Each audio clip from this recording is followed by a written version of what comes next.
We're going to go ahead and get started. And I know I've been saying this for about 3 months, but if you look at the Penn Branch signs, they still say Penn Branch meeting 7 p.m., even though several months we moved it to 6:30 p.m. and we moved it to 6:30 p.m. Because of people with children. So I can almost guarantee you that the way this is going to work is that you'll see another group of people like the last meeting, where by 7:15 it was full of the 7 o'clock crew. But because you all have gotten here on time, I want to make sure that we start fairly on time, and I'm kicking myself because I'm 9 minutes late starting. So I want to officially bring the Penn Branch Citizen Civic Association meeting of November 14, 2017 to order. And thank you all for coming. Thank you all that came early, that came on time. So a couple of things before we start the meeting that you'll notice. So we did order some new Penn Branch signs. So you'll see those 7 o'clock signs. They will disappear. And so we'll be in line with the actual time that the meeting will start for 6:30. The other thing is, hopefully most of you all would have received some copies of the newsletter that went throughout the neighborhood. We have a lot of changes. We talked about the newsletter. It's one of the things people wanted to see. And we have to thank Megan LaGraff, who is sitting inconspicuously in the audience over here. Megan, hold your hand up, for doing the newsletter. And Megan is going to keep the newsletter regular. It's distributed on the web. It's on our website, and it's also on our listserv. And so there are several ways you can get to us. We have a MailChimp distribution list. We have a listserv. You can go on our website and sign up for the newsletter, and you can also sign up to become a part of our listserv. And the difference with the listserv is the listserv allows more real-time conversation. The MailChimp is just one-sided information. And then the website, now that we have a superwoman, Megan McGrath, to update the newsletter, the website in turn is being updated too. So it's all to improve our communications and recognize, again, a lot of things are happening in this neighborhood. We want to make sure you know real time, whether it's anything having to do with Penn Branch or Penn Hill Shopping Center, or just something that happens in the neighborhood that we want people to know. So again, we're going back to just improving the communications there. So we have a full agenda today. As you know, we have Marshall Heights Community Development Organization, David Retland, who's sitting right here, who will do a presentation. And we also have Councilwoman Anita Bond, who's going to get here about closer to 8 o'clock. And then we have our famed Lieutenant Jameson, who's going to open up. So I'm going to go ahead and get started with the meeting, but I think we just want to make sure, why don't we do this, take care of a few key items. So we'll start with the treasurer's report, if that's okay. Matt, are you ready to do the treasurer's report? Yes. Okay. Thank you so much. Okay, we'll start with the treasurer's report. And then next we'll start with Lieutenant Jameson. Thanks, Matt.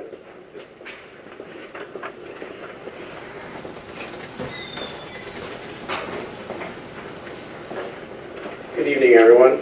This is the treasurer's report for the time period of 10/11/2017 to 11/14/2017. During that time period, we had $245 in new deposits for membership and $35.33 outgoing for September Park cleanup. So pretty boring month. We had an ending balance of $1,652.15. There's probably additional membership that hasn't been processed yet as well that will go into this. It'll be updated. So that's it. I'd like to submit it for approval. I move that we approve the report as read. Second. Do we have a second? Second. Thank you, Thank Sam. you. I'll leave one of those here.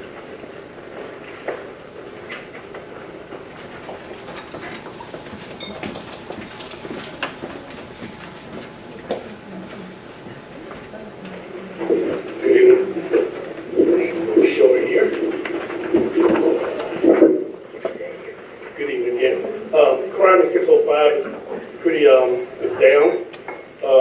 Violent crime is down by 67%. Property crime has stayed steady at 0% for total overall crime decrease in PSA 605. I'll go over some of the specific crimes for you. There was one ADW, 7 Lavaca Ridge Road. There was just one robbery, 32 Lavaca Penn. There were no burglaries in 605 the last 30 days. We had 4 stolen autos, one in the 41 block of Southern Avenue, 13 block of 29th Street, 5 block of Hilltop Terrace, and the 45 block of Alabama. There was 7 theft from the autos, 3,000 block of Penn, 4,000 block of Alabama, 42 block of Mass, 18 block of Fort Davis Street, 7 block of Ridge Road, 2500 block of Minnesota, and the 1500 block of Anacostia Drive. And that's the crime stats for 605 in the last 30 days, which is not too bad. One couple quick things, the holidays are coming up. I suggest everybody protect their property. Also, don't leave bags in the car. Some of these theft models, people still leaving laptops and pocketbooks and credit cards and cash and everything. People still leaving keys in the ignition to go pump gas and zoom down on 295 before you know it. Halfway in Baltimore before we get on the scene. Please do not do that. People are out here just to rob you. That's what they do every morning. If you interview some of these guys, they'll tell you they've been doing this for 15 to 20 years. They're professionals just like we are, or us professionals in our jobs. So please protect yourself. Also, too, for you all that don't know, all MPD officers are wearing, and sergeants are wearing body cameras. So every interaction you have with the police department will be on the video. Our supervisors and sergeants have tasers. We have used it numerous times already, and that was in lieu of using deadly force, so it does work. And also we have less than lethal force, which is a beanbag, which stings like you're getting shot and it doesn't actually kill you. So our department is kind of moving to the less than lethal stuff instead of going straight to deadly force in some situations, trying to take a proactive response to some of the situations that we go across every day. Some people like get locked up and they don't go willingly, but you're going to go. If we have to use force, we will. But we try to use that as minimum as possible so nobody get hurt, and we don't want to get hurt either. Okay. Also, the program for the surveillance cameras is still going on. For those who don't know about that, for reimbursement up to $500. That's still happening. So, and those videos have been very instrumental in solving various crimes in 60. There's over I think now 150,000 private security cameras in DC that we have access to. That's a lot of cameras. So when you walk out the house, you stand a very good chance of being on someone's camera, regardless of where it's at. Even the speed cameras, the traffic cameras, all that stuff we got access to. Okay.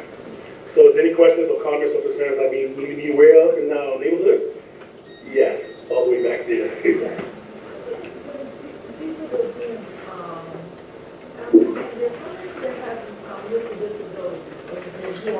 We don't track that every day. No. The court might have, or CSOs, but not every day. All right. So Jameson, Sure. the recent gun legislation that the city lost, is that affecting MPD? It will. The city decided not to fight the gun law in court or take it to the Supreme Court. What it basically means is that we probably have, in the very near future, people carrying concealed weapons and be permitted to do that. So that's what that means. I don't know if it's good, bad, or indifferent, but it could be a problem because you might pull up next to somebody and you cut them off and they got a concealed weapon. They might decide to pull it out on you. I can see that happening. So yeah, the city's not going to fight it. The main reason they say they weren't going to fight it because they don't want to endanger other states' laws as it relates to guns, because this will be a Supreme Court case. And in fact, if they did it, they decided to drop it. So I don't believe DC is going to be fighting any more challenges to the gun laws in DC. Any other questions? Mr. James, Yes, sir. question for you. I know a few months ago there were cases of the a couple individuals trading in sheds. You have an update on the what happened with I believe they were captured, right? Right, yeah, they were captured over the summertime. The meeting was in recess when they were captured. Two of my main officers captured them actually breaking into a shed, and after we debriefed them, I think they pretty much fessed up to like 35 or 40 of them. However, they were released. One had a warrant out in PG County. I'm not sure if PG County picked them up. The other one was released on PRR. Yes, ma'am. Do you have any updates on the concealed gun law loosening? Over the last 2 months, there's been like a lessening of the restrictions on concealed guns. 6 Right. months ago, we had to like give a reason, and now you don't anymore. Are you seeing an uptick in concealed gun license? Request? Yes. Are you guys quantifying that? Are you then correlating it to like deaths and things? I think it's too early to tell that yet. I'm sure it might be a possible, that nexus will probably happen. I think it's been like 3 or 4 months since they're deciding when to drop, or when to drop. You know, you have to have a reasonable, reason to carry a concealed permit. But no, it's steadily weakening. The Keller, which was the Supreme Court, they, DC, to them, DC was putting up all sorts of very spare arms, and they kept it going to court and going to court and going to court, and the city pretty much gave in. So I'm sure that there's going to be a nexus between that, so, yes, ma'am. Why were the perpetrators of the shed break given to police? That's up to the judge and the U.S. attorney. We don't really control that. And I'll be honest with you, for theft, unless you have prior history, which I'm sure they probably do, they're not going to believe that. Sorry. Any more questions? Yeah, so back to the shed, is there any way to just track how, what happens at the end of the day? Yeah, I will find out exactly what the disposition cases are in the court, and let you all know as soon as I do know. Hopefully they do sometime, but I will not hold my breath. And I'm not just being honest. I've been doing this 29 years, I can tell you. I've seen murderers walk out the front door of the courthouse. It just happens. Yeah. Anything else? Okay, well, everybody have a happy Thanksgiving. I'll come back. I guess Christmas is the next time we get back. Christmas party. Christmas party, right. Yeah, I'll definitely get back to that. I like to eat, as you can tell. I don't cook, but I like to eat. And I'm not skipping the meals, trust me.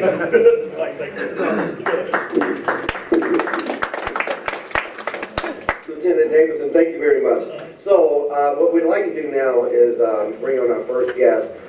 We have David Retland of the Marshall Heights Community Development Organization, Incorporated. And if you haven't heard of Marshall Heights, Marshall Heights has been active in our area of Ward 7 for a long time. Part of what they do is really try to advance development and a welcoming environment in Ward 7. They're not new. Recently, they've increased their participation in Ward 7. They've always been here, but they're increasing their visibility, I should say. David Retland, who I know has been very active in Ward 7 Democrats. He's not new to this area at all. So we thought it was a good idea, given a lot of the changes you see happening in the rest of the city, is to have David come and do a presentation about the development here, about what Marshall Heights does. Marshall Heights is not just limited to one part of Ward 7, we cover all of Ward 7. So David, welcome, and we start your presentation. Thanks. Thank you.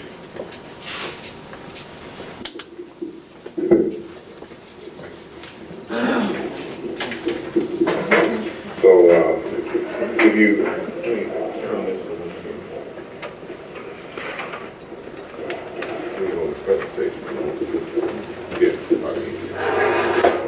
So first of all, I want to say thank you for inviting us out this evening. Let me talk about a little bit about myself, and then I'll go into the presentation. So, first of all, I live in Washington, D.C. I live in Ward 7. I live right down the street. So when you get to, I pride myself when you get to Randall Circle. So I call it the only circle in Ward 7. I live right on the circle. I've been there since about 2000. So I'm very engaged with this community, and have been engaged for probably the last 20 years with Ward 7. So I have a passion. And that brought me to Marshall Heights. And I'll just tell you a quick story, and then I'll drive into the presentation. So how did I get to Ward 7, Washington, D.C.? I just always like to share that. So when I came here, I was in the military, Air Force. I was in civil engineering. So I PCS'd here in 1998 out of Warner Robins, Georgia. and you ever made the transition from a small town to a bigger town, it's kind of daunting. So I brought my family. I said, I have a son and a daughter and my wife. And I said, we're going to Washington, D.C. We just got orders, 1998. And we need to look for a house because I worked in the East Wing of the White House under the Clinton administration. So we got here, and I took my daughter to school, and I took my son to school. The school that was the neighborhood school was Ballou and Hart. My kids almost had a heart attack when they walked in. They went from Warner Robins, Georgia, to Hart and Ballou. So I walked in with them, and I said, hey, here's a 9th grader, and here is a 7th grader. And my son came home every day on time, as prescribed, and he ran home. So I said, how did you get home so fast? He said, Dad, I don't stick around after school. I hightail it home. So, but we were living over on Bowling Air Force Base, and I said, okay, it's time to get out of the cocoon and find a place. So we looked around, we went to Fairfax. They said they had great schools. We went to Montgomery County. We tried Charles County. It was just too far. And then we ended up in Mitchellville for probably about a year. And I said, and I used to drive and find different routes to work. So I would come down 214 where they always gave me a nice speeding ticket because I always ran late. 214 and taking the Constitution around Arcade right into the East Wing. Then I used to cut through 490. I used to take 495 to 295, come up 295, down, make that circle, Constitution, take you right in. Then I tried this other route. I call it the very curious route. Pennsylvania Avenue, made a left on Minnesota, went around the circle, through the park, over Texas, over the East Capitol, straight up Central, and then I got home. And every time I came around the circle, I saw these 2 houses. How many people have been around over 20 years? You can raise your hand. And they go, okay. It was 2 houses on Randall Circle that was boarded up. I said, man, why doesn't someone buy these houses and fix them up? So I said, I'll look into it. So I looked into the houses, and I said, well, told my wife, what do you think? She's like, you can live there, but my kids and I are going to stay where we are. This is 98. I said, okay, fine. So we bought the houses, we bought both of them. And I had a bright idea, and I came home one day, because the husband always gives a bright idea. Do I have a deal for you? We're going to fix those houses up, and we're going to move into them. She was like, you're going to move into them. I'm staying out here. The kids are staying in school here, and enough said. I said, so here's the deal. What if I make them look like any other house that you've ever been? Matter of fact, better. So there were 4-unit apartment buildings and 2-unit apartment buildings. I gutted the 4-unit, turned into a single family, and I said, hey, here's an opportunity. So, long story short, I convinced them to move on Randall Circle, and we moved in like 2000. And I convinced my son to go to Friendship. I said, hey, that's a charter school. It's a great school. You'll do well. You don't have to run very far. You just catch the Minnesota Avenue bus and you're home. He said, all right, Dad, I'll give it a shot.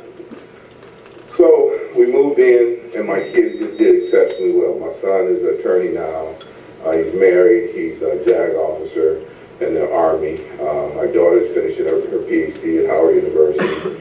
She's director of research, and I couldn't have asked for a better community. Has there been challenges? Absolutely. Absolutely. So it's great to see you engage in the community meeting to help make a change and make a difference.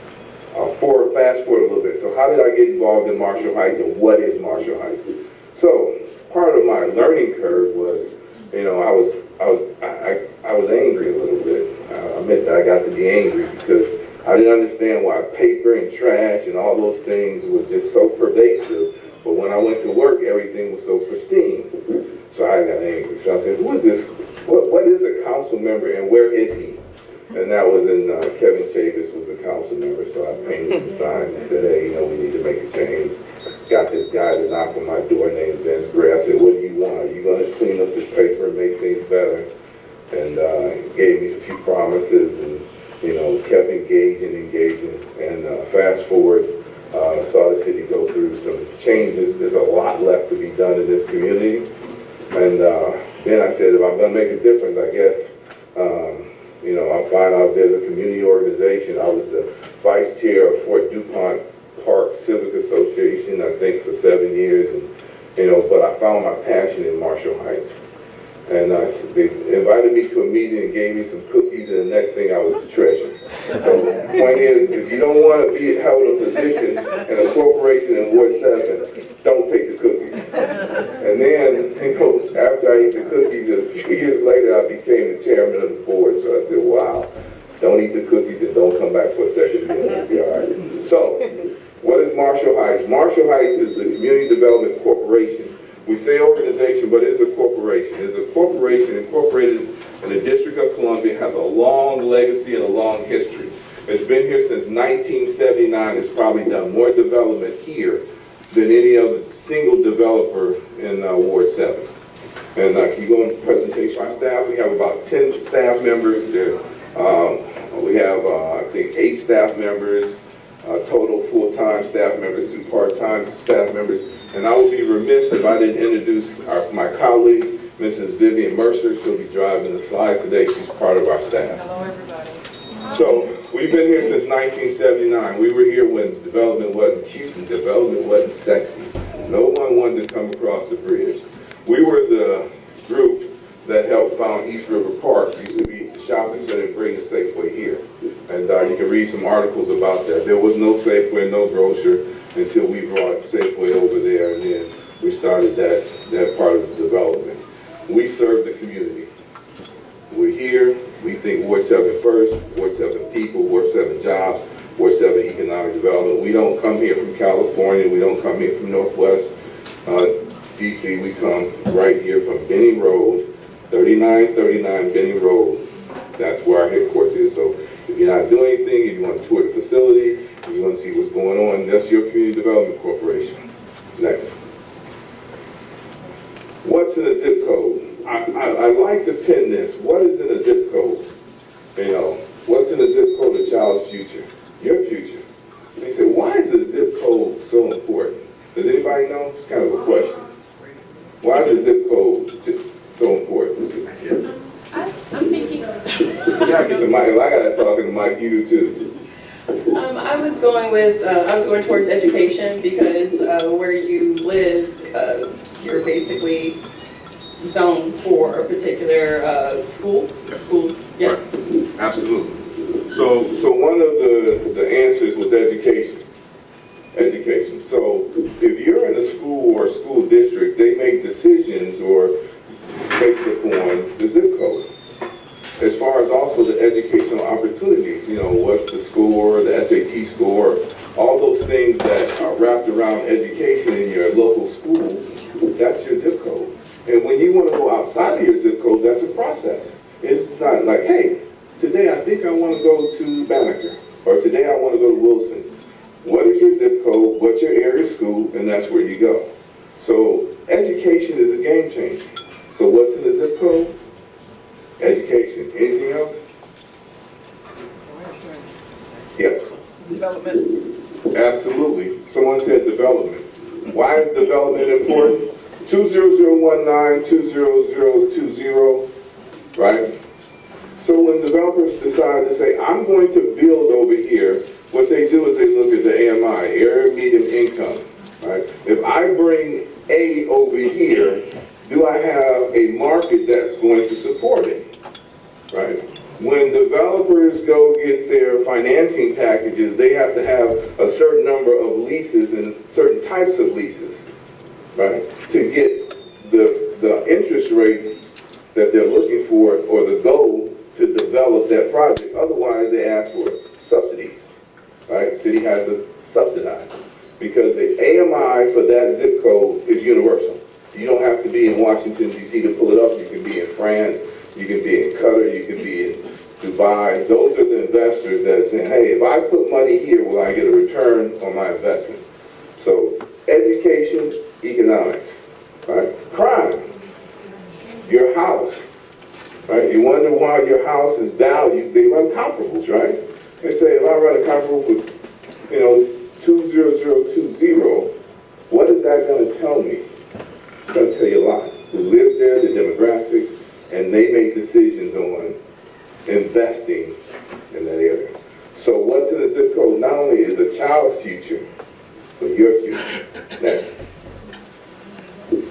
What's going on Ward 7? A lot. I paint the bad picture, but there's a good picture, so I show you the bad picture. There's crime, there's concern, there's opportunity.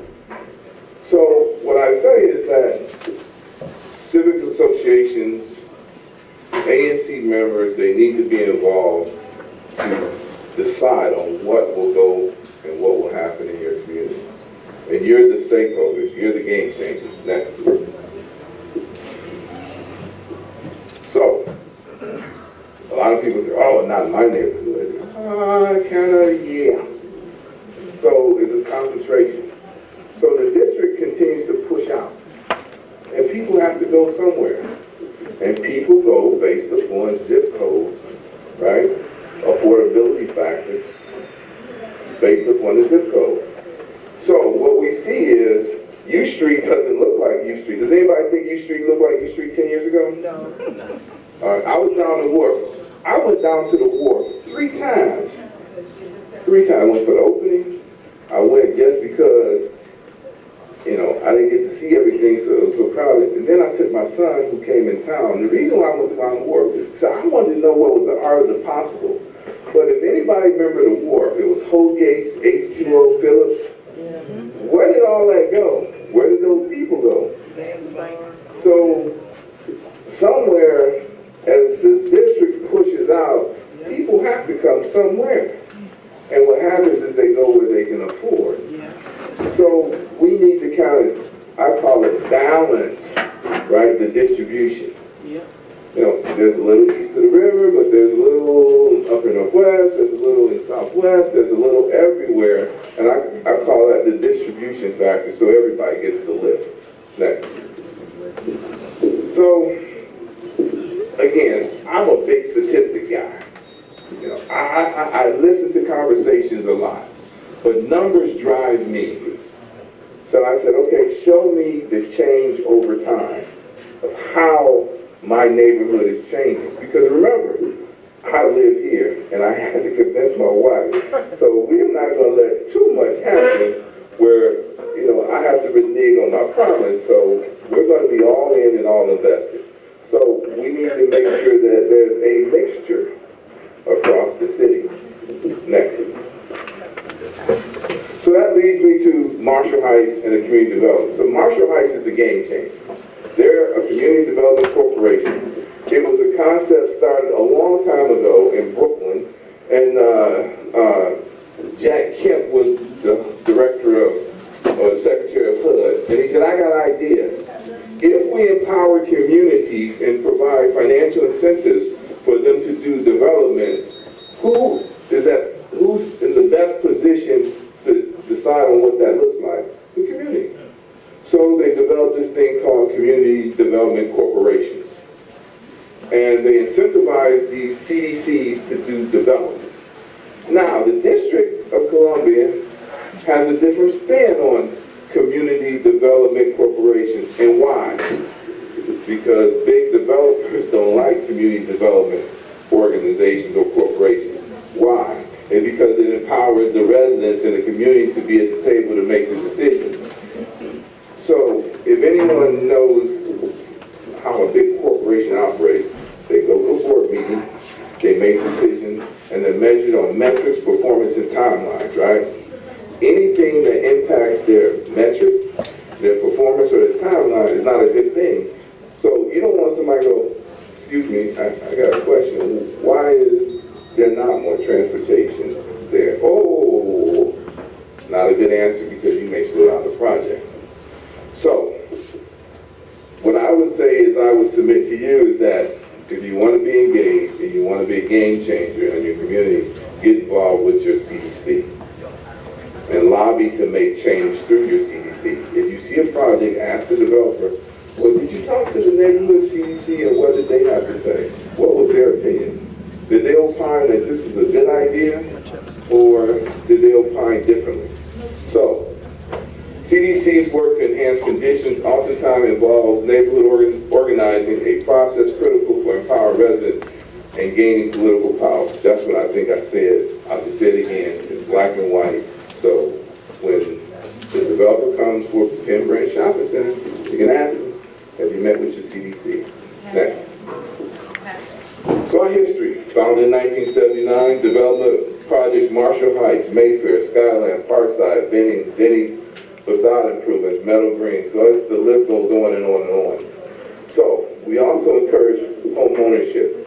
So one of the things that we see in, I call it high performing communities, we see more of a mix of owner versus rental. Right? So one of the statistics I saw in the District of Columbia one time that is home ownership is probably at the 40th percentile. So when you look at a community, 40% of that community, it may be less than that, are homeowners. 60% are investors. Investors' concern is, what is my return on my investment? Your concern, or neighborhood's concern, is, what is the return on my community? So you ask them, what's the ROC, return on my community, right? So what do? We do supportive housing, home buyers club, workforce development. We used to do GED preparation, kind of got out of that business, housing counseling, foreclosure mitigation, emergency assistance, and others. Next. Who are we? Our mission is to help grow Ward 7 into District of Columbia's most welcome and prosperous and living community for everyone. Soups to nuts. Big mission statement, hard to achieve. What are our values? Support Ward 7 first. So we're going to come out with these new cool pins, right, to say Marshall Heights, and I meant to pass them out, but, we didn't get them in time. But it says Ward 7 first. So again, here's why I challenge you. I don't care who they are. I don't care what politician they are, if they're federal, local. I don't care if they're developers. Ask one question. What does that mean, Ward 7 first? Are you hiring the people in Ward 7? Show us on your payroll where Ward 7's first. Show us in your small business contracting capability that you're using Ward 7 first. Show us how you're making Ward 7 first, because if they spend dollars and you employ Ward 7 residents, then Ward 7 spends back into Ward 7 that takes into account that zip code that increases our AMI, that makes us more attractive, that makes our schools better. So demand Ward 7 first. So yeah, I heard you. So first thing, where's your address? Where's your company? Who's funding you? Is anything tied to Ward 7? And if it's not, tell them, go see your CDC and come back with a plan that looks like Ward 7 first. Next. This is our staff. We have a board of directors of about 15 very capable and very engaged community people. Our charter states that our directors come from our geographical area. Our geographical area is Ward 7. That's where our directors come. So they're community people that sit on our board. We have the president and CEO. We just had a job announcement, so we're doing a search for that. We have a CFO. We have accountant, operations, and HR, asset, property management, and housing counseling. We want to keep people in their house. Next. Next. So this is our headquarters building. If anybody hasn't, driven by there, I would encourage you to go in. All you have to do is say, hey, this guy came out on Tuesday that talked about this organization, and he said that you would give me a free tour and a cold bottle of water, or something. And a pen, don't forget the pen. And just come by, because that's a community building, just like a library. It belongs to the community. When I leave, I'll turn the keys over to someone else. Matter of fact, I had a board orientation meeting the other day, and I pulled out the keys and I said, who's next? Because I had about 3 to 5 years, and I'm old and I'm gone. I don't want to be the community development guy at 60. You know, my wife and I promised, I said, once we move here, we'll be here, and then we'll be gone. So we're going to be here, but I have some other things that I'd like to do in life. So I want to I want to create a succession plan for young people. What's your name again? I'm going to make sure we send you the invitation. I'm looking for my successor. I don't, people get the jobs and want to stay there. I got 50 years on the job. I say congratulations. I don't want 50. I want to do enough time to groom my successor, and it's time for the millennials to take the helm. So that's our headquarters facility, 3939 Benny Road. It's the community building. It belongs to Ward 7. You own it. It's part, as much as mine as it is yours. Next. Somebody gave it to me. Wait, so back up. Go back one slide. So the Lloyd D. Smith Center, so it was a guy named Lloyd that was one of our first CEOs. So he gave it to somebody, the chairman gave his position to somebody, and my name's not gonna go up there, but then I have to turn it over to somebody else because my name's not on the building. All right, so somebody else does the job. Next. Single resident housing. So, again, we were here when it wasn't sexy. So we also house, we call it our superstars that are in transition. They're going from A to B.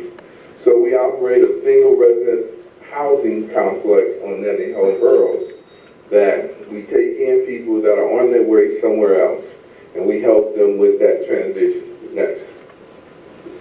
The Wilson Building. You'll see the Wilson Building, that's on Minnesota Avenue. I apologize if the street is torn up. That wasn't my fault. You have to blame, somebody down at the Wilson Building, the true Wilson Building. That they need to finish this. Does anybody irritate that street's been developed that long and just, okay, I thought it was just me, but I've been a lot of places. I was in the military. I've never seen construction that long on the same street. Geez. That street started construction before the wharf. The wharf is finished and had a grand opening. We still doing construction on the street. I'm like, something missing. I don't know what they're putting in, but it must be top secret, super sensitive, that it's going to change the whole way, Minnesota, how Minnesota looks. And we're going to be able to go down there without even burning gas because it's going to be no, it's not going to happen. Is it the metro going on for me? Not going to happen? Oh, yeah. All right, next one. So these are some of the projects that we were involved in. Meadow Greens, anybody know what Meadow Greens is? East Capitol and Minnesota Avenue. So that's getting ready to get redeveloped. That's E&G. They closed on it. Matter of fact, I got a note today. We're partnership in that, and they closed on that today. And so they're starting, I think, the retirement place across the street. I don't know if we're going to be partnering that now, but we'll see if we can stay engaged. Fort Chaplain. One of the, Denny's, Raphael's the owner. He liked it so much, he opened the Denny's, on the other side near the cemetery. So if you go in and say, hey, did Marshall Heights, help you develop, I need a 20% discount, you may get a discount, maybe not. The project that I'm most proud of is Banneker Ridge. Does anybody know what Banneker Ridge is? Yep. Banneker Ridge? Where's Banneker Ridge? Minnesota and East Capitol, right? Yeah. Single family homes, right? I love single family homes. I have one. I liked it so much I took an apartment and made it a single family home. That's how much I like it. So those are game changers. And the reason why they're game changers is that we completed that project probably about 2006-ish. Single family houses. Again, we were here when it wasn't sexy. Somebody said, you're going to build a single family house in the District of Columbia in Ward 7 back then. And we're going to sell it for about, under $300,000. They're like, nobody's going to buy the house, first of all. Everybody's doing high density. You got to put 100 people in a cardboard box and call it affordable housing. Right? Squeeze them in, give them a house. So we said, no, we're going to build a neighborhood of single-family houses, and we're going to sell them to people who want to have home ownership. And we did that. So to the residents, what do you think that did to the residents in Banneker Ridge as far as network and changing the game from a legacy perspective? So, those houses are probably worth about $500,000. Got garages, basements. So they came in, they created some networks for their family, something they could leave as a legacy to their kids. They stopped paying rent, and now they're on the road to a different trajectory, right?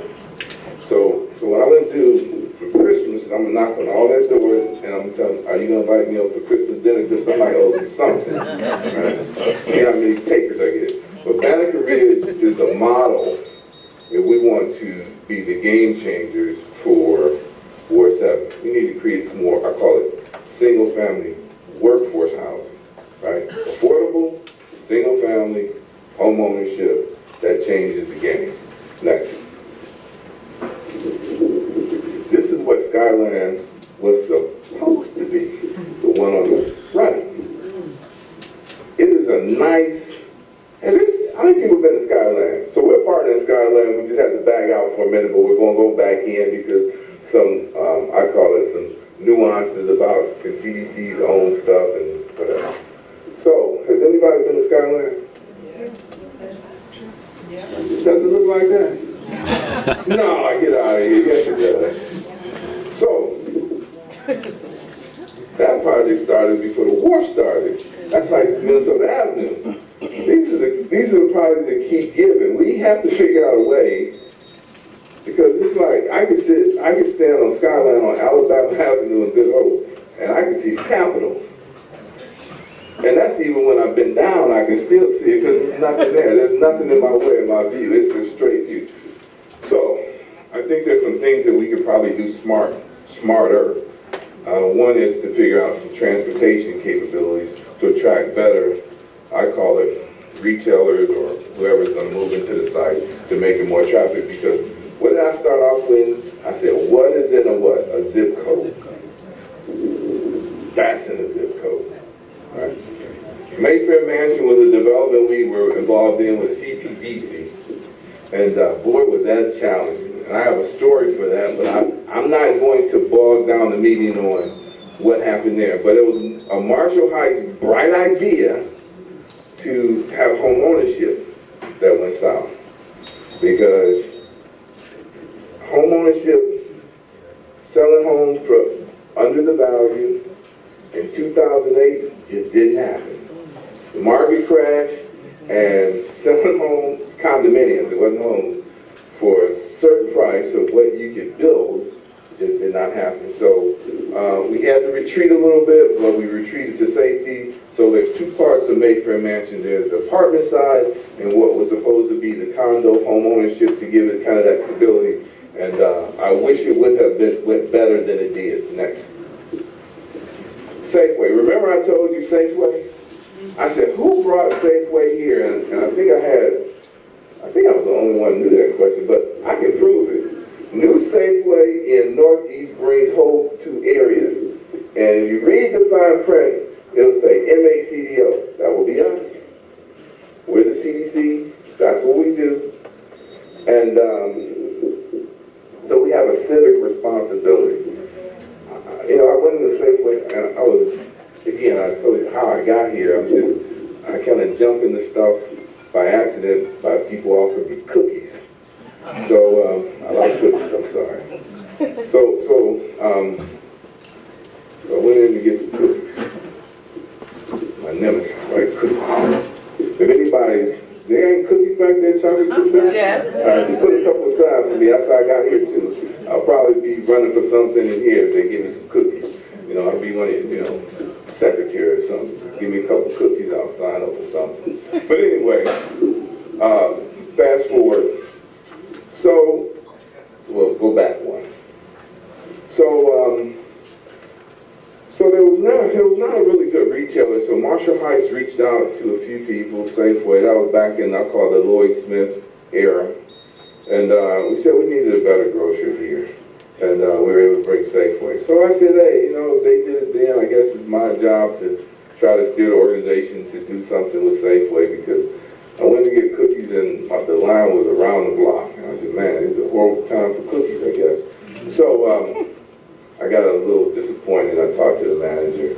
The manager said, there's nothing we can do. So I wrote a letter. Marshall Heights wrote a letter to the Safeway executives. They came down. We had a talk.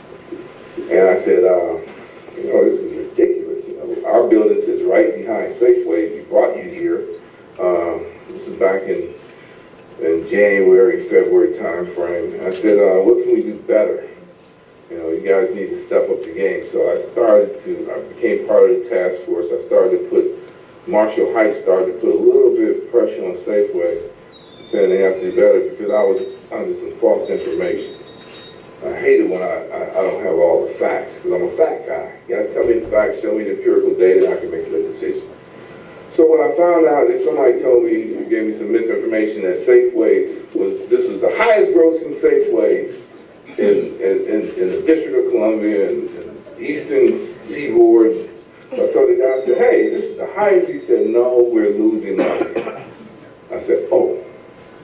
So Safeway is owned by Albertsons, they're accountable to the shareholders. So I said, okay. Well, let me retreat a little bit back into a new position. So why are you losing money? They said, well, what's in the zip code? How people shop. Sometimes they buy a cart full of ramen noodles and some sodas and some chips with very low profit margins. Maybe they're not buying the organic foods, right, that have the higher profit margin. Maybe they're not buying the fresh vegetables and the vegetables go bad because they're not selling at the rate that they need to make a profit.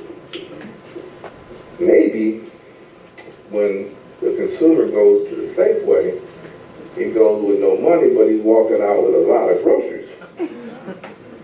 And sometimes groceries are going out the back door. So I said, wow, maybe, and this is what they told me, right? Maybe that the workforce there is turning over at 150%. So if you have a business and the workforce is there and they're gone 2 weeks, you got to train somebody else and they're gone, they come and go, then maybe we need to figure out a way to make Safeway profitable. Maybe we need to rethink our paradigm because the Safeway up in Seat Pleasant closed because of that same reason.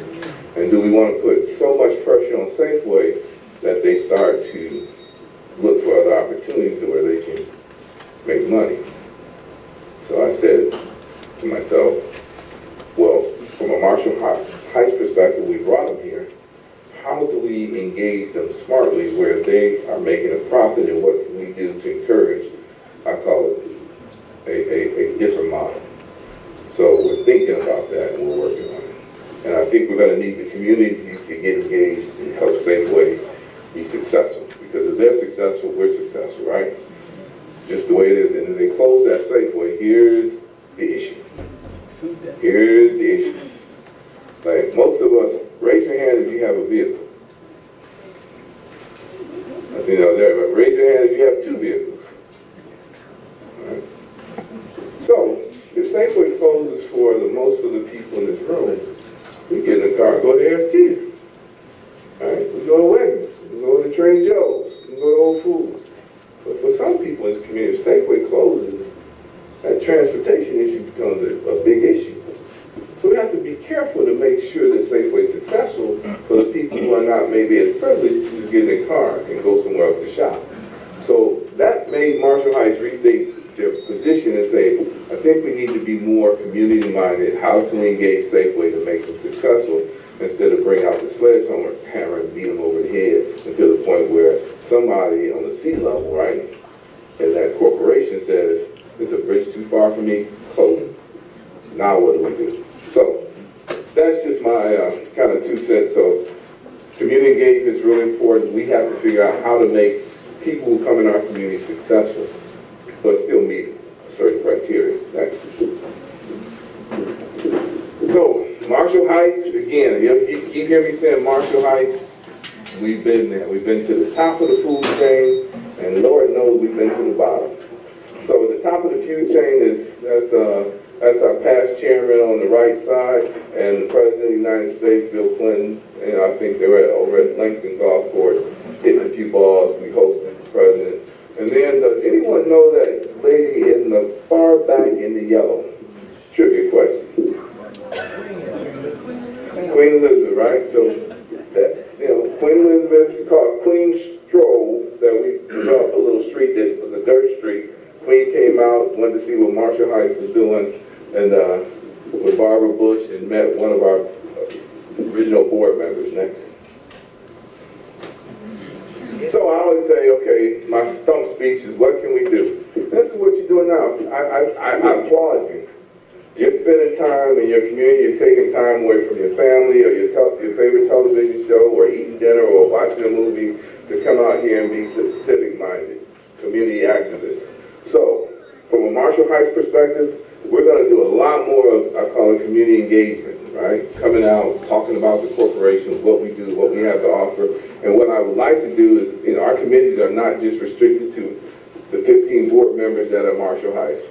This is your organization just as well as it is my organization, but it's a corporation. So there's a difference. A corporation, 10 minutes? All right. A corporation must make money, right? We got to make money and we have to do good. We don't get there and start having shouting matches about, we don't go to anger management meetings. If you come in and shout at Marshall Heights and want to fuss and everything, I would say, time out. You need to go back to Penn Civic Association and shout up a storm until you get it out of your system, then come back.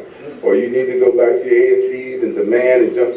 We try to do things in a different view. We're a corporation, we behave like a corporation, we are a corporation, and we expect the people who engage us to be corporate minded. So these are all the committees, we can send that out. If you want to be part of the committee, I love community activists that are channeled in the right direction to make a change. And we welcome you. Next. Now, major developments. I'm working on this. So we're creating this database. And this, I think, it's one more slide after this because I only got 10 minutes. And Jimmy is a real stickler on time. He wants to start on time and end on time. So I want to be respectful of that. So these are all the projects. So I'm going through naming all the projects, what ANC is saying. So we're keeping a database. And we're going to engage and we're going to be involved in these projects. East of River Park, I talked about that. The owner seated trust, they'll REIT out of New York. They're not from here, but and that's where the new Uber Green is going. And they want to develop that shopping center. We're going to be a part of that. I'm going to make sure we're a part of that because we're going to speak on behalf of what we think is important. Parkside, everybody knows where Parkside, 295, right? 295. If you go down 295 toward Maryland, you look over to the left, that's Parkside. It's right behind the Pepco Benny Road Power Station. The building's going up. That's Parkside, that's city interest. Penn Branch, or shops at Penn Branch, I guess you know where that is, right? That's right here. We're going to engage Jair, and we're going to be a part of this. I think we're going to be a part of this. He may not think we're going to be a part of this, but I think we're going to be a part of this. We're going to talk about what smart things look like. One of the things that I believe that makes it smart, because I live here, right? I live right down the street, is figuring out the transportation issue. Right? So, we talked about the circular coming through. We talked about metro stops. Those are long capital projects that you got to get in the budget, figure out how to fund it, right? Because transportation makes the difference. And everybody can't have a car on the road trying to get on Branch Avenue. But I'm a big proponent of development. It needs to be developed. We need to have smart development because we have to hand over the keys to someone else that's going to live here that's much younger than me. All right, Skyline, I talked about the views are beautiful and I can see them from 2 feet from the ground, and I don't want to see them from 2 feet from the ground. I want to see them on top of a building looking over, but right now it's just a lot of dirt. Capitol View, A&R was a developer out of Baltimore. Right next to a metro station. Again, this is kind of an aha moment. A metro station is right across the street from Capitol View on East Capitol and Southern Avenue. Now, put that metro station in that big plot of land in Virginia, in Arlington. What's in the zip code? Everything. Strand Theater, developer for that. I'm waiting on him to knock on Marshall Heights' door and tell us what we're going to do and how we're going to partner. Lincoln Heights, Lincoln Dwellings, been a project for a long period of time. Again, we need to talk about how we're gonna partner and get that developed. So we're in Northeast. Meadow Greens, we talked about ENG as the developer. We're gonna engage them. Greenway, does anybody know what Greenway is? Something's wrong when I know where all the projects is, right? I do have a full-time job, have a little lanyard on, I go to work. But you know, I don't sleep anymore because, you know, my wife says, anything changed? I said, got it, I better work harder now. So Greenway. Greenway has a fence around it now. Greenway is a horrible shopping center. I never liked Greenway. So Greenway is on East Capitol, Minnesota, next to Meadow Greens, next across catty corner to where we built the single-family homes called Banneker Ridge. They got the fence around. They're going to knock it down, raise it. It sits in the eyesight of RFK. So they're going to do something about that. You know, we think we have some ideas. They don't think we have ideas, but we need to have a dialogue about our ideas before they erect something that we're not interested in. We did Marshall Heights in the community. RFK, who knows that DC United played their last game? Right? Has anybody seen the new soccer stadium? Yeah. So I drive around the district and look. So it is a fabulous. Jimmy, where am I on time? 5 minutes? 6. So I saw steel coming out of the ground. Acreage, the land transfer happened, and now it's a nice stadium right next to the baseball stadium. I'm pretty sure a subsidy was involved. I'm pretty sure some tax credits was involved. And we got a proposal ground, right? Skyland, and none of the developers live in Ward 7, but we're the CDC in Ward 7, so we got to figure it out. And that's reservation 13 for some of the people that are not maybe as informed. They're going to continue to develop that and how that looks. That whole piece of land, the 2 buildings are going up. They want to do Donatelli and Blue Sky are the developers, not Ward 7, Donatelli is Bethesda. So say they're community based, and Blue Sky is, but not Donatelli. 2 units going up, 60 more acres to be developed. But guess what ward that's in? Does anybody know? 7. What? I ain't hear you. 7. It's in Ward 7. But guess, DC Events is the kind of the main stakeholder, but have you heard about the meetings? The DC Events come and brief Penn Branch? No? All right, Jimmy, you need to get that in the parking lot. DC Events needs to come and brief Penn Branch on the Ward 7 project, Reservation 13, what's going on, right? The chairman of DC Events, it's just not just convention centers. I don't think you pay your fair share of taxes too, right? Yeah. Start a check. Tell them come out here, tell them what's the plan, because that's just not a Ward 6 development. Although Ward 6, Hill East wants to control it, it's Ward 7. So, I think Stevens was right across the street from us. Some building right across from Denny's, right? Big building on Benny Road, kind of locked everything down. It's big. You're going to have to watch that project. You're going to have to watch what goes in there. Yes? So, is that so others may eat? Yes. So that's a lot of some and others eating in one space, right? So you want a distribution because what's in a zip code is a lot. And you get a concentration of too many people that want to eat. They may come over your house and eat, which is a good thing, as long as you invite them. So make sure that you have equitable distribution of everything. Everything, right? Next. Kenilworth. Kenilworth is being redeveloped. Kenilworth is called Lily Ponds, Eastland Gardens, right? They're going to raise that, redevelop that. Again, that's part of Ward 7. You may say, well, I live over here. Old Pine Chair, right? Ward 7. What affects that side? Affects this side. We just talked about that. I showed you kind of a demographic early on. I said, here's a push east of the river. So everybody here is connected. And guess what's going to happen? Kind of amazing things going to happen. The census is going to come out. And guess where the new boundaries of Ward 7 is going to be? Can anybody tell me? The new boundaries of Ward 7, when the census come out, you got all that development, all those people in Ward 6, and they're going to bust the 70,000, maybe go to 90,000 or 80,000, how they're going to have to redistrict. And guess where the new district is going to be drawn? I don't know either. I came here tonight asking, you can tell me. You don't know how your award's gonna look. So my point is what you think doesn't affect you may affect you. All right. Fletcher Johnson, and I got maybe 2 more minutes and I'm off the stage. So Fletcher Johnson was a school. It was given to the Department of Education, the Deputy Mayor for Education. They're thinking about it's about 9 acres. They're pondering, what are we going to do with Fletcher Johnson off Benning Road? So the CDC really needs to be involved. Now, if you know the history of Fletcher Johnson, does anybody know the Fletcher? I guess I know too much. That's when you know it's time to leave and find a new successor.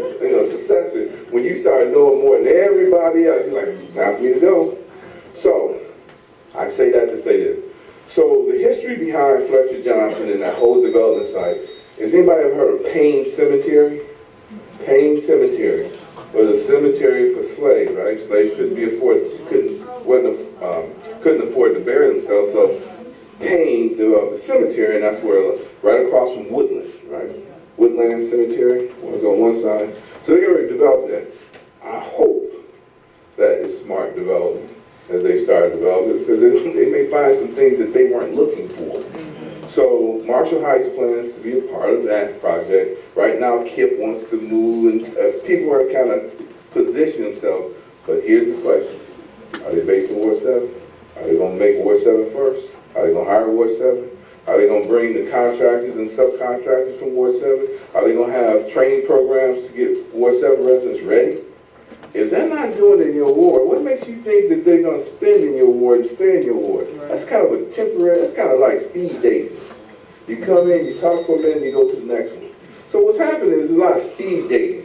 And when Jimmy starts walking behind me, that means my date is over and my time has expired. So I will get off the stage. If you have questions, though, just write them down or put them on paper. What we'll do is pass out our cards, because here's how I like to respond. I'm just one person, but we got a nice staff. So their job is to engage the community. So if you have questions, please, Ms. Mercer's going to pass out her cards, or she's going to put them on the back. We're going to close it up. We're going to turn it back over to the leadership team here at Penn Branch. And if you want to engage us or come out and have a conversation, we're more than welcome. This is your Community Development Corporation. This is Ward 7's Community Development Corporation. And I thank you for your time.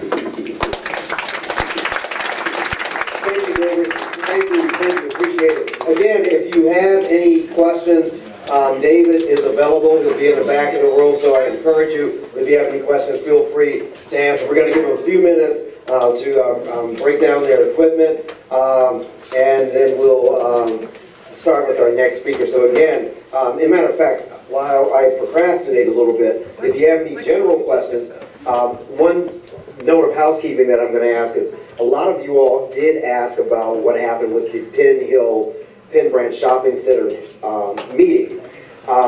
That was postponed at the request of the developer.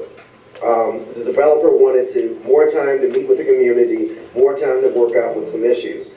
This particular one was a meeting anyway. It was to allow the developer to respond to the questions posed by people on O Street, including one that said that they had a right to light and air. So specifically, they were asked to comment on the right to light and air, which we found out the Supreme Court has since invalidated and said there's not a right to light and air. You have a right to purchase your house. That was the response back. And the second was, they were told that they needed to meet with the community, and if there were specific issues on O Street, they needed to meet and address those issues. My understanding, they're in the process of addressing those issues. The zone change, without getting technical, was going from MU3 to MU4, that they're now going to work on a different type of customized zone change that was already discussed. The other ask that we're asking of them, because I can tell you, part of the problem is we do think they can do a better job of at least giving us play-by-play. The last hearing that took place, a lot of people didn't find out until the night before. There was a strong effort by some people in the community, but a lot of people have contacted me about Penn Hill and said they had no idea that there was a hearing. I know several of us in the room, some of us did hear the hearing. I know I sent out notices. We don't know when there's going to be another meeting or another hearing. We'll keep you posted. In the meantime, I am strongly asking the developer to come up with a mode of communication, not a Penn branch meeting because I don't think coming to a meeting, speaking for any part of our meeting constitutes a meeting. And secondly, during the meeting, I was pretty blunt with them. I said, you know, I saw 3 people sitting with you that we've never seen. We would love to have a meeting that when those lawyers and those other people that showed up at the zoning hearing, that we can ask questions. And it didn't look good for them when they were asked specific questions and that they couldn't answer those questions. So even from our side, I think we've got to be responsive to all of our community. And we're hoping the developer will, you know, take the opportunity to do something really specific, not in a Penn branch meeting, not in a meeting, but to answer those questions that brings, let's just get it out in the open. Let's find out what you're doing. Let's find out what you're planning, whether you support it, whether you want high density, low density. Let's give us all the chance to answer that question, and let's get some of the experts from Gyre Lynch with them. So that's a request that we're going to make. But again, I kind of draw the line saying, I don't want it to be a Penn branch meeting about that. I would like it to be a separate community meeting. And since it is taking place in the area of Penn branch, I think we all should be active. But the issue has really been on Old Street, those residents that are living behind a wall. They're surrounded by the Old Street wall on one side, and then they have the development Penn Hill on the other side. So there is a unique situation, and I think they're raising some valid points. They want to know how they're going to be impacted, and I think they should. Matter of fact, I think anyone that's surrounding a shopping center, the development, you want to know, you know, will that development cause mice? They've answered some of those questions, but I think we just... Okay, I'm being polite. Let's say, will it cause rats? But then there are other things we want to know about the timing, the specifics. We want to know those details, and we need to have a detailed venue where I know I have a lot of questions, but we want to know, we have the experts there. And I think it just needs to be answered to the satisfaction of people in this community. And there needs to be frequent meetings about rollout, and if there's changes, we want to know what those changes are. So I think a better job of managing the responses is something that I think we all want and we all deserve, and so that's my request. So without that being said, I don't know, the other thing is, we do a lot here. It's our membership drive, so I mean, we want to make sure that if you're not a member of Penn Branch and you haven't paid it, use this opportunity to pay your membership. With that being said, we have an esteemed guest speaker here, Council Member Anita Bond, who's a councilwoman at large. Councilwoman Anita Bonds has been very active in the city. Most of you already know who she is. She does double work, probably one of the hardest working people I've seen, because I've seen her early morning at hearings and then late at night at a Democrat state committee meeting, and those things are sometimes very much fun, as you know, but late at night. So she's very hardworking, and like I said, I really appreciate the opportunity for her to come out to speak with us. So I'm going to skip the bio that we all know, and I want you all to give a welcome to Councilwoman Anita Bonds. So we can probably hit the lights on. Well, good evening, everyone. Good evening. It is an absolute pleasure to be here with you. And I have my communications director passing out some information for you. The information, of course, is what most members of the council like to carry around with them, and that's most recent activity report. So it's glossy, it has pictures in it, but don't be afraid to look at it because it also has information. Okay. Now, along with that, you're going to get a sheet. On the front it says, this is from the DMPED dashboard about Ward 7. These are projects that they have completed or are under construction. But on the flip side, the shorter list is not on the dashboard. It's a compilation that we did in our office, which gives you vacant properties that are currently available to developers to develop, and they're all in your ward. So I thought you might want to have both lists to sort of look at. Okay. I chair the Committee on Housing and Neighborhood Revitalization, so I was very interested in the presentation from the Marshall Heights Association. I thought it was good. And it tells you a lot about what the potential is in the ward. So I applaud you, And I know that Marshall Heights wants to be involved in all of the projects, and we'll be working towards that because they said so. They said we're into everything, and I wish them well, because usually these projects are based on funding source and how the funding source is going to be handled. And let me just start by telling you a little bit about where we are today in the government. As you know, government is doing well. We are a $14 billion corporation, and much driven by the resources that you share through your taxes, through your speed camera fines and things like that you don't want to talk about, and it's okay. But I'm telling you, it does make a big difference. Oh, and of course, the bars that you stop in on your way to your little hacienda, okay? When you stop downtown, we get taxes from every drink that you partake. And we thank you. And when I say we all, you too, thank yourself for doing that, because it really makes the budget that we have for the District of Columbia, the budget that attempts to assist people of need and at the same time make sure that our neighborhoods are growing and are thriving. So you can give yourself a round of applause for making this the neighborhood that it is. Sincerely, our budget is greater than that of 10 states. 10 states.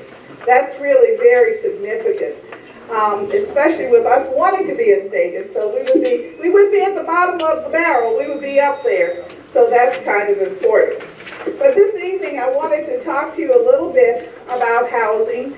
I really want to get some feedback from you. We are approaching the new budget cycle, so it's important to me to know where you are as it relates to housing. I tell you why. Some say that we need more affordable housing. We know that the cost of housing today is very, very high. And it makes it very difficult if you're not a homeowner to really live in the District of Columbia and have a good life.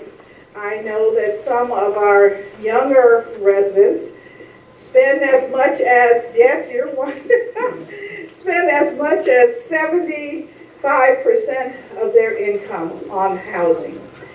And excuse me, nationally, they say we should be spending about 30%. So when you're spending about 75% on housing, that's quite a bit. We also have many of our young folk, they cannot afford a place by themselves, so they have roommates. Roommates that they really don't know, and they have to very quickly get to know them so that they can have a quality of life. So if you're a homeowner, you're in better shape. But as a homeowner, you know you want your assessed value to continue to climb so that your property is worth more and more and more, and that means that you're going to pay more and more.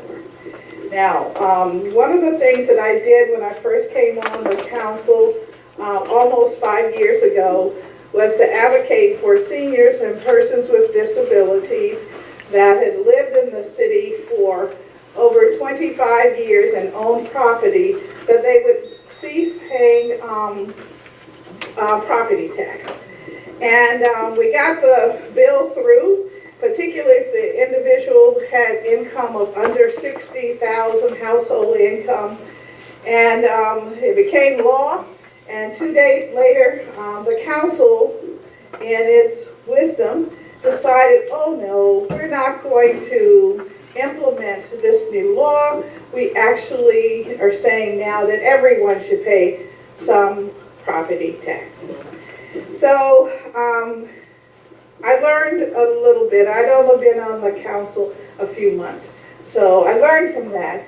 You know, having 7 votes isn't always the solution. You gotta hold on to your votes and get more. So that's where I am today. And so I don't have the language presented to the council yet, but I do plan on presenting language that will be a solution, particularly for 30% of our seniors. 30% of persons who are 62 and older in the city have income under $15,000. I don't know how they're making it, but for those who have incomes at that level or up to $25,000, we're going to try to reduce their taxes a little more, maybe down to 10%, 25%. Currently, if you're a senior and your income is up to $128,000 in a household, you pay 50% of whatever your tax is. So we're going to try to reduce that down a little more, because as property begins to rise, it is a hardship in many households. So we're working on that. In the Housing Committee, Housing and Community Revitalization, we're also concerned with what happens with persons who are in condominiums and co-ops. You have a few here in Ward 7. And what usually happens is people have purchased them maybe 10, 15 years ago, did not know that the roof had been around for 50 years, and therefore now they have a big problem. So with leaks and need of repair. And many of the people who have done these purchases are seniors again. So we're working on trying to rectify that and have some funds available for what we call the common interest of the common areas of these facilities. So those are the kinds of things that we're doing. You know a little bit about the booklet that you have. The handout will tell you about the bills over the last couple of years that we've been successful with. So I hope you'll take a look at that. It is propaganda because it is from the council, but it's information for you. So I just want you to know that. So don't be afraid, as I said, to look at it. It really does have information in there, and I hope some of it you can use. Tonight, I was instructed that I needed to talk a little bit about not just housing, but really development in the ward. And so that's why I gave you the sheet. But when you talk about development in Ward 7, this is my home ward, by the way. I grew up here. I'm what you call a Southeast girl, so I grew up over here. And now I live down in the Bloomingdale area, but my mom is still in this neighborhood. So I know a little bit about the projects that I heard about on the screen. But really and truly, I think one of the things that has happened over the last 10 years is that Ward 7 has been somewhat not included in many of the development projects. Now that's good and that's bad, because it's good from the standpoint that you still have rolling hills and single detached homes, but it also means that you're the last horizon. And you know what happens. You know what happens when you're the last horizon. More and more people will be coming to the community, and more developers will be thinking about that little square inch and how they can densify it, as I call it. And so I'm just saying to you, be concerned and pay attention to all of the development projects that are presented to you, because they do have meaning in the grand theme of things. Particularly if you're trying to raise your children, you want to be able to have a very nice neighborhood, and one that can accommodate them, and one where they can play. And then of course you want to have quality schools.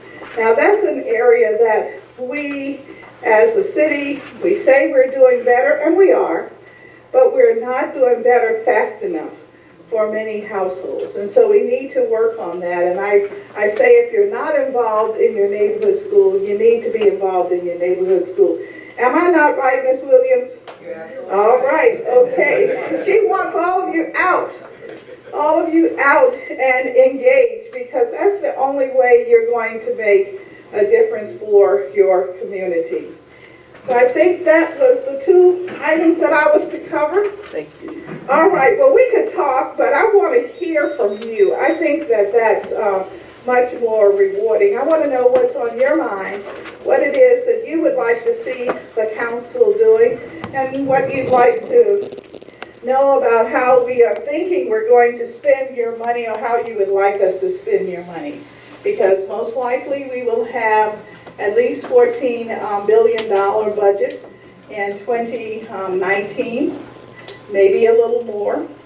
So we certainly want to hear from you and how you think that should be spent. So I will, can I? Yeah, go ahead, and I'll just moderate. Okay. Any thoughts about how we should spend the money? Yes, ma'am. Yeah, I'd like to see a progress on reworking the traffic patterns at the Minnesota Avenue and LaFont Square area, Minnesota and Penn, where you had the Yes Market that failed, and you had the, you know, that Kitty College, which has been out there for months and months, and we know it's probably not coming. So you've got this vacant retail space.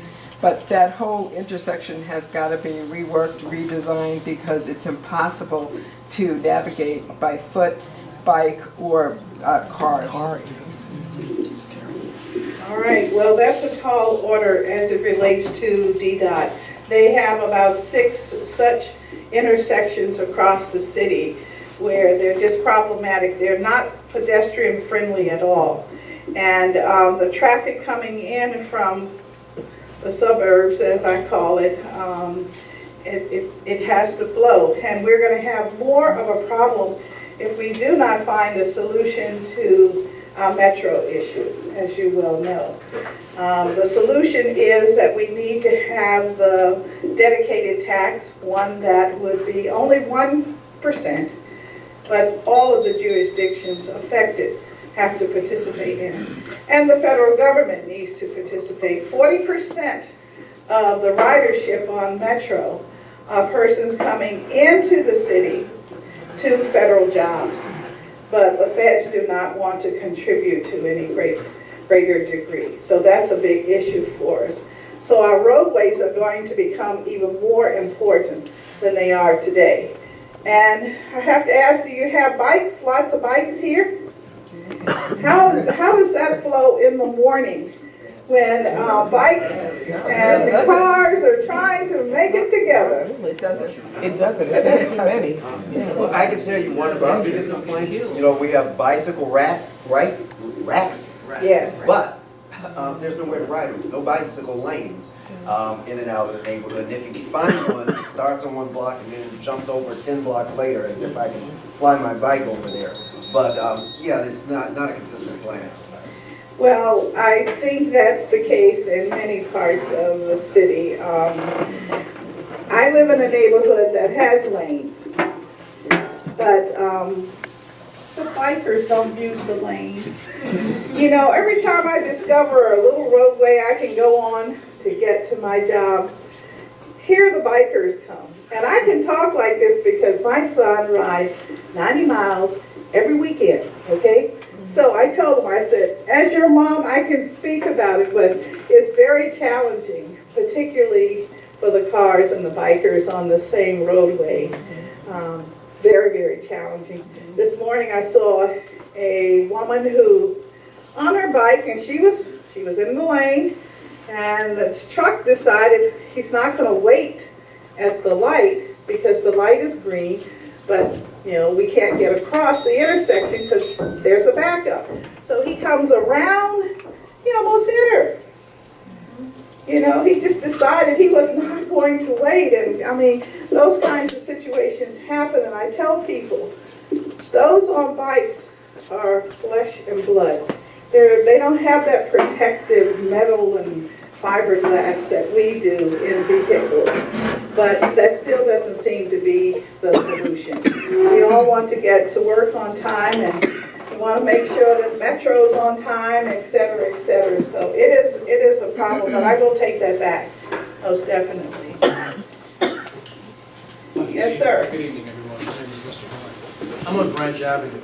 I'm a cyclist myself. And this may be overreaching, but is there a way within that budget that you're proposing for 2019, we can get some cameras or extra stop signs, or maybe even some speed bumps.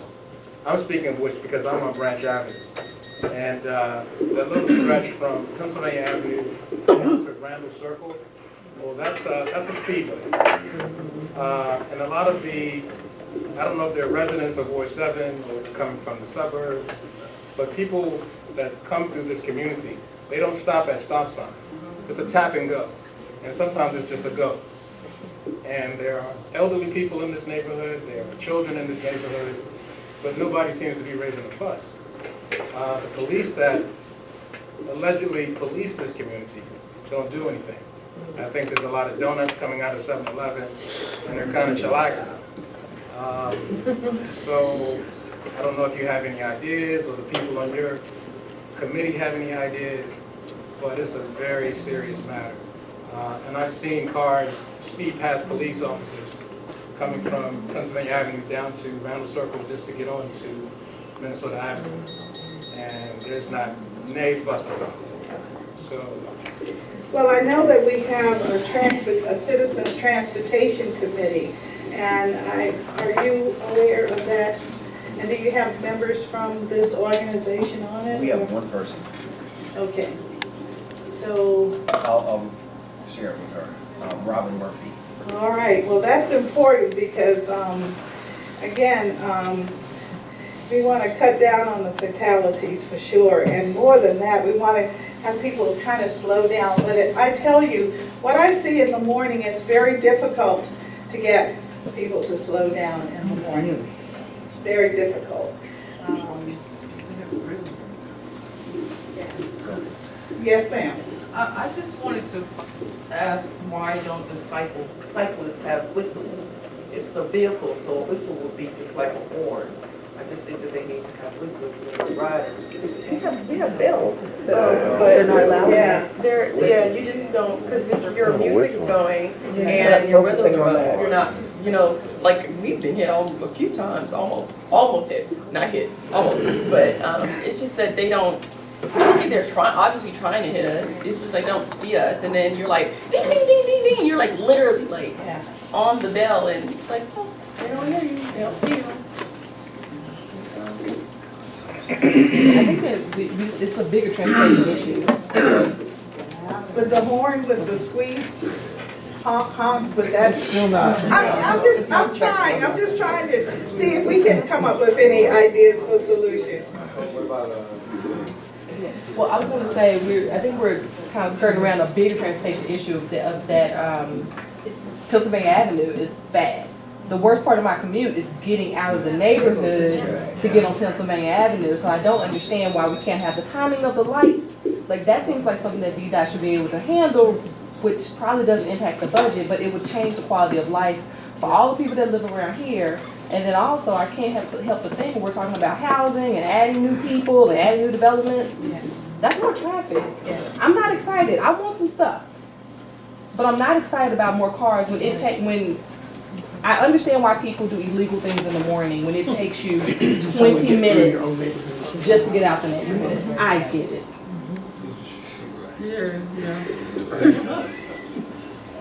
We can talk about traffic a long time because where I live, it takes me, sometimes I do 2 lights before I can get on New Jersey Avenue.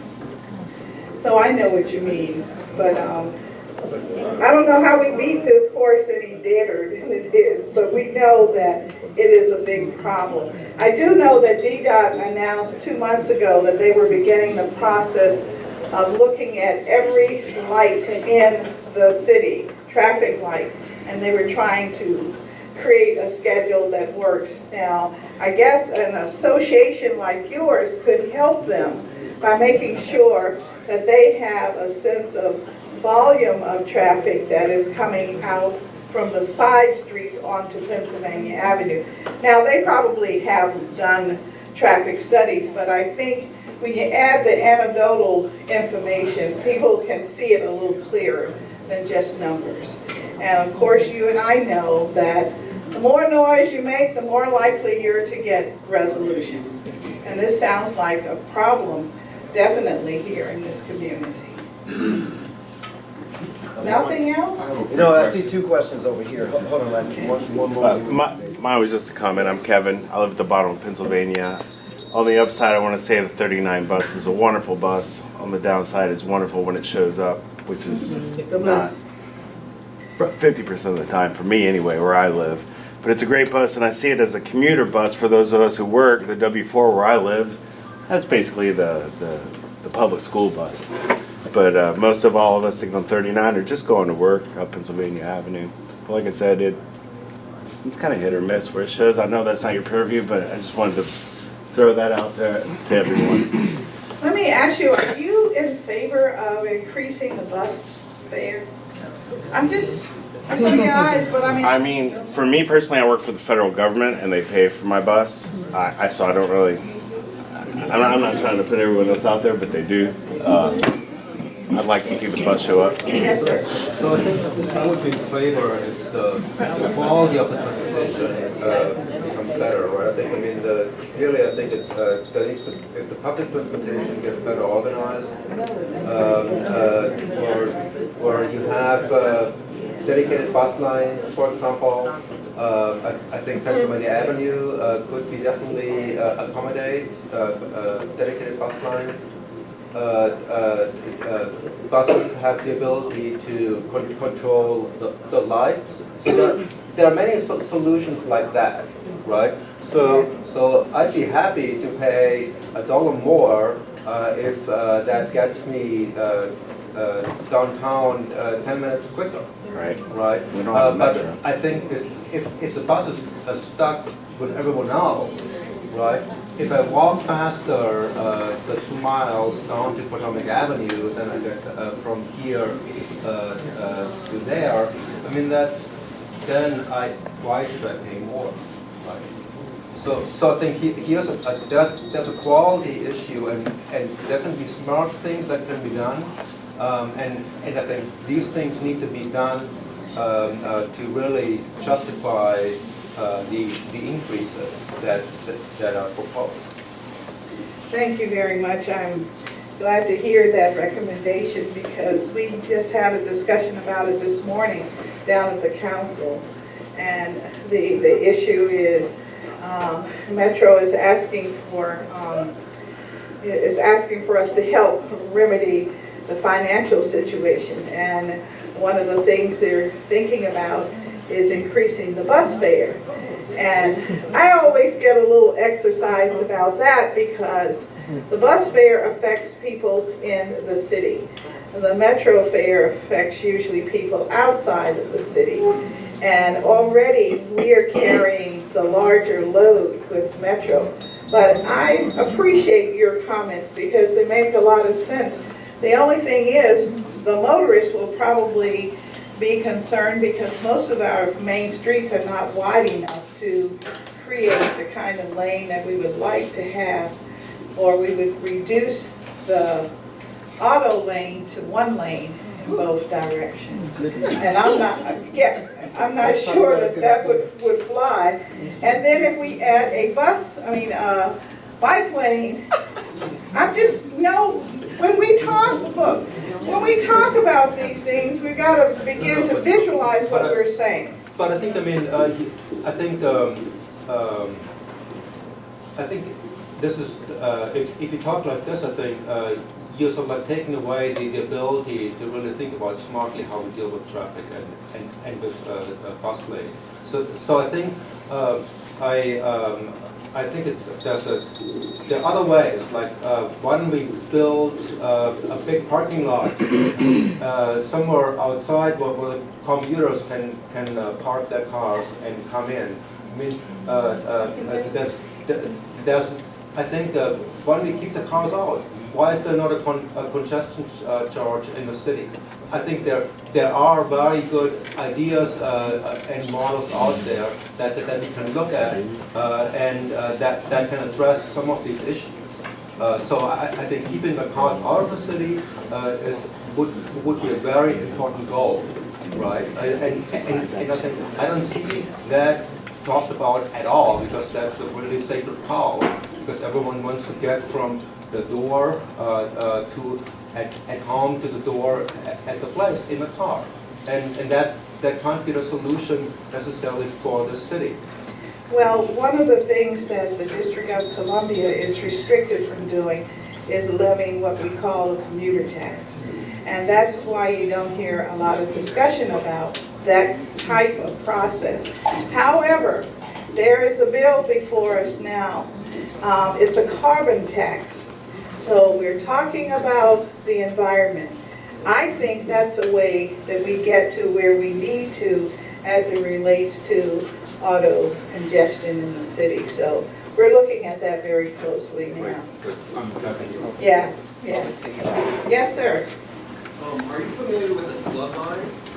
The Slug line is a ride sharing that focuses mainly on Northern Virginia. Well, I know about it. It's been around for 20 years or more, where persons hop a ride in the suburbs. They have these common parking lots and they just come in. You may not be with the same person or driver each day, but you come in that way. And it's really used a lot in Virginia. The problem we have with Maryland and Virginia is really one of great difficulty. Virginia feels that, they just feel that they don't have to pay anymore. Okay. And Maryland, they have never seen a tax that they like. So that's really, and that's what they're saying. So that's really the hardship that we're faced with. However, in the District of Columbia, the metro is one of our lifelines. It brings those commuters in, and they eat at our restaurants, and they spend a dime here and there. They add to the vitality of the community. So we need them coming into the city so that we can keep our small businesses.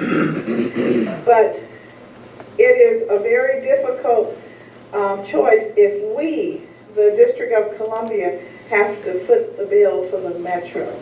Councilmember Jack Evans, who also is chair of the Metro Board, indicated this morning that they're looking for $1.9 billion. And right now, we do $350 million. So you can see what that tab would be if we had to come up with the lion's share. So that's the dilemma that we're in, and the federal government doesn't seem too interested, at least this federal government, in stepping up and assisting.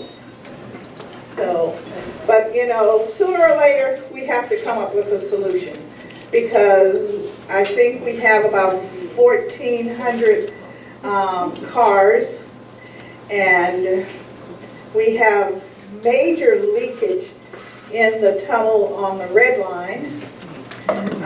It's built through solid rock, but it leaks now. And so that means whatever repairs that we do, the lines are wet. So we need to do what they call encase it in order for it to be successful. Our subway line was built in the 60s, 70s. And so it's time for it to have some refreshment, so to speak. We also are a one-line system. Most systems nowadays are 3- and 4-line systems. So that's why when something happens, it stops the system, pretty much. So that's David, you have. Okay, two quick questions or thoughts. One, back around when you talk about the ride share or riding into the city, perhaps some of the churches on the main roads that have parking lots could be park and ride to help incentivize this notion of folks parking and then catching the bus in. Might be something to think about with some of the pastors that are along 16th Street, along Pennsylvania Avenue, that have nice large parking lots. So that's one thing to think about. The other piece, you have a number of legislation around seniors and housing. Would encourage you to think about two-generation housing. So to preserve the seniors that live in the district and staying in the district, encouraging them the transformation of the houses so that perhaps they can have apartments to take on some of these millennials. So this idea of a two-generation housing for seniors such that they can keep their housing, stay in their housing, and maybe rent out their basement apartments to millennials. Well, thank you very much for that last comment and first one as well. The last comment takes us right to the thought behind the accessory dwelling unit. And so we're hoping that that's one of the ways it will be used. David has a question, and after that, we'll start. I'll just pop out here and just... David, the lawyer, who will tell you all about the development. So first of all, thank you, Councilmember Bonds. He is a strong supporter of Marshall Heights, and we appreciate that. But two things is that we talked about transportation. I just have a simple request. I think it's simple. Is the circular, right? So the circular stops on, I think, the other side of the river. I mean, it doesn't come. So I would like just to extend the circular to, just say, Pennsylvania Avenue and Branch. I mean, we too can kind of jump on the circular and enjoy the Smithsonian, so they can just... On down to 14th. Okay. Now, can you think we can get it to come here? Okay, so it comes here. It comes past the Penn Branch. No, Penn Branch. no, it doesn't. Yeah, so Pennsylvania Avenue and Branch, if we, Skyline, if we can catch it here at Pennsylvania Avenue and Branch, I think that would be hugely helpful for the people here. Just extend it, you know, where it is now to Pennsylvania Avenue and Branch. I think maybe that's a simple, cheap idea, because I live right down the street on Branch and Randall Circle, and I get my exercise as I walk up and catch the circle. The second thing, I think a long-term fix is, I think the last metro before it goes northeast stops at Armory Stadium, and then on Pennsylvania Avenue is Potomac. I think it's a great idea to have a metro, but it's a long capital plan to come again to Penn Branch, right? So here I can catch the metro, walk up the street, catch the metro, and get to, you know, the airport or Union Station and fly out.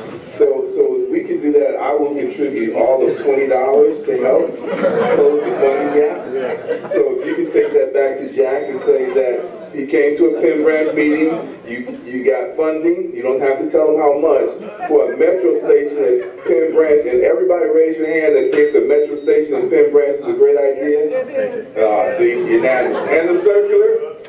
Oh man, we got a circular and a metro station in one meeting. All right.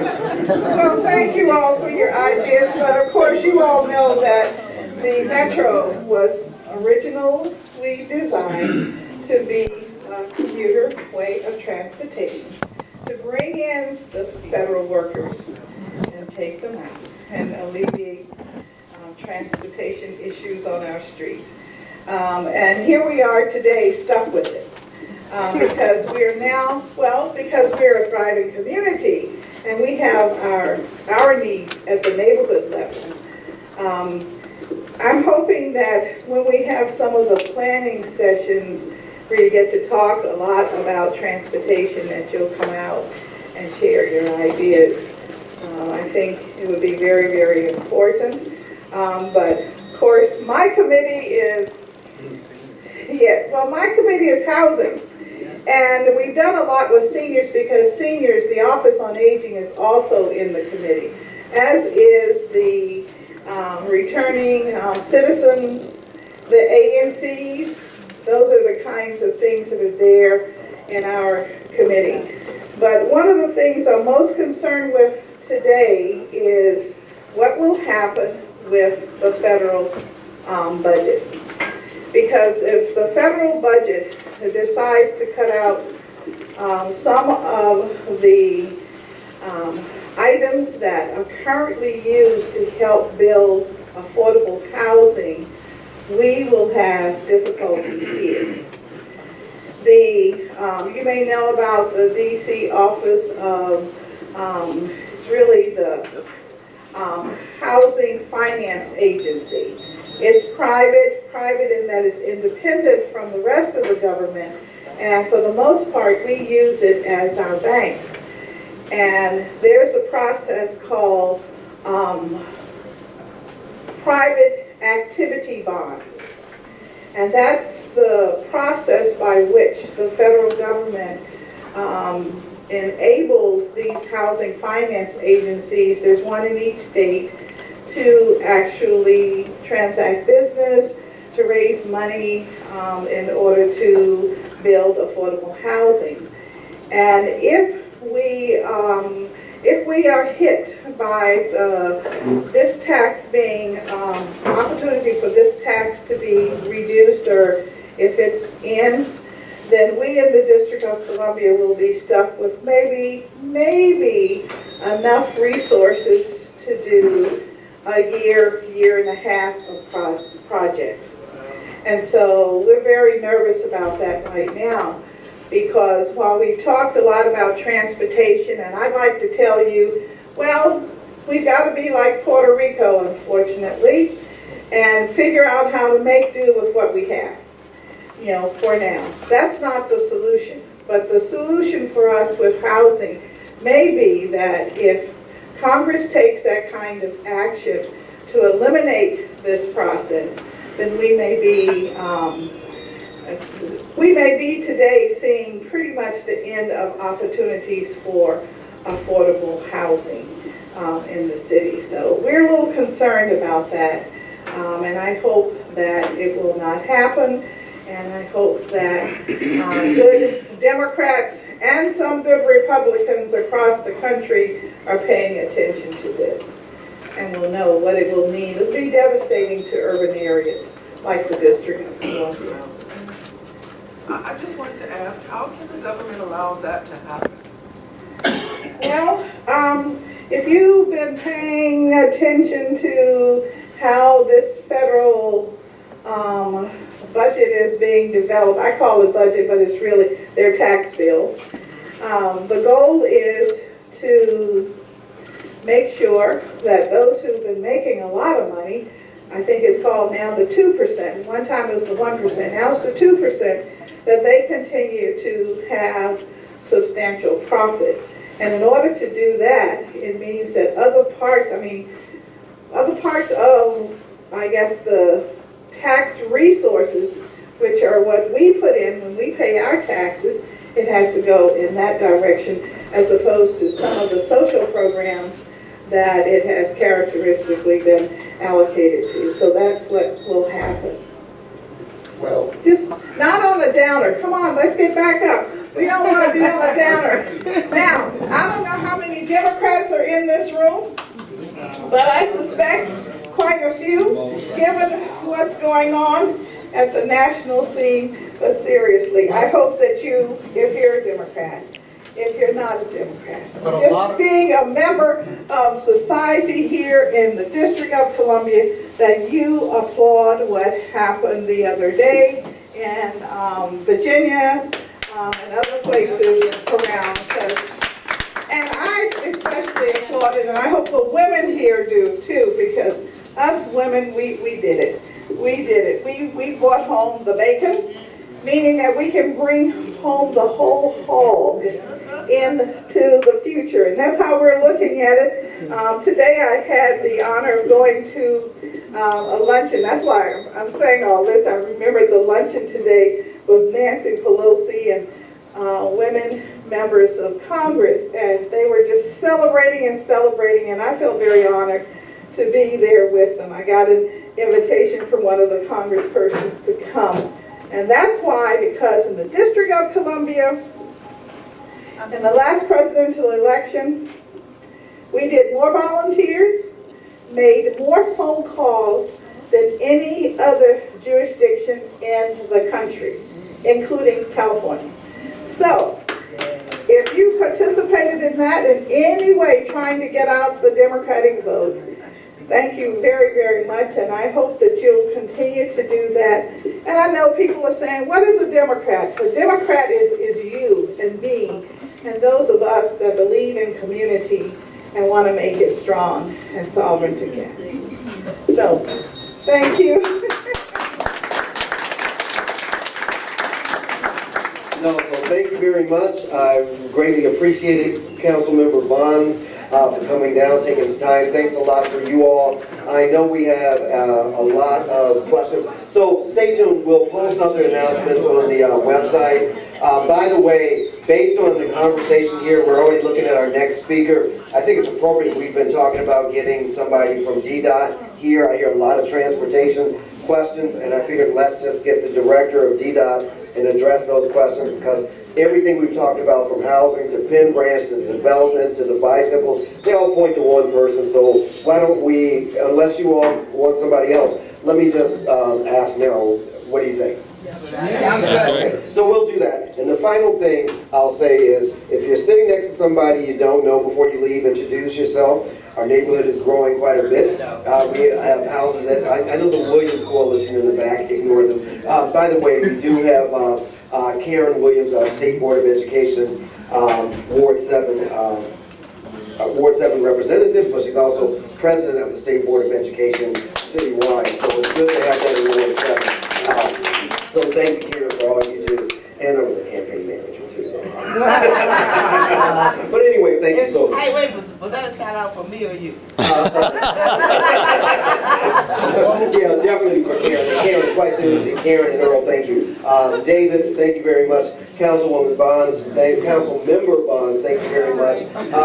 And before we adjourn, any other questions?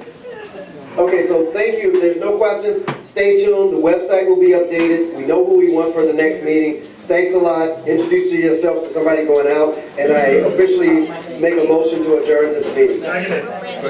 So moved. Adjourn.